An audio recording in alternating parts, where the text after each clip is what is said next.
எவர்கள் உனக்கு விரோதமாய் கூடுகிறார்களோ அவர்கள் உன் பட்சத்தில் வருவார்கள். இதுதான் இந்த மாதத்திலே கர்த்தர் உங்களுக்கு கொடுக்கிற வாக்குத்தத்தம். எவர்கள் உனக்கு விரோதமாய் கூடுகிறார்களோ அவர்கள் உன் பட்சத்தில் வருவார்கள்.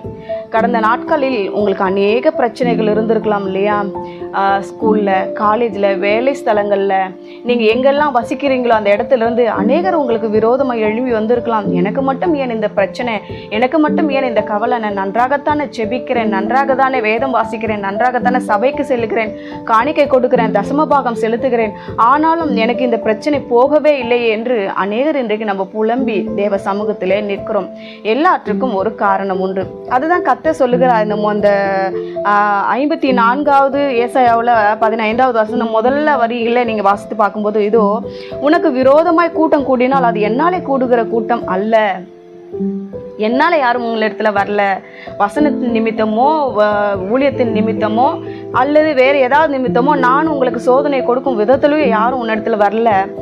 ஏதோ உனக்காக வருகிறார்கள். ஆனாலும் அவர்கள் உனக்கு விரோதமாகவே வந்தாலும் வேத வசனம் சொல்லுகிறது, எவர்கள் உனக்கு விரோதமாய் கூடுகிறார்களோ அவர்கள் உன் பட்சத்தில் வருவார்கள். சரி, வேதத்துல யாருக்கு அப்படிப்பட்ட சம்பவம் நடந்து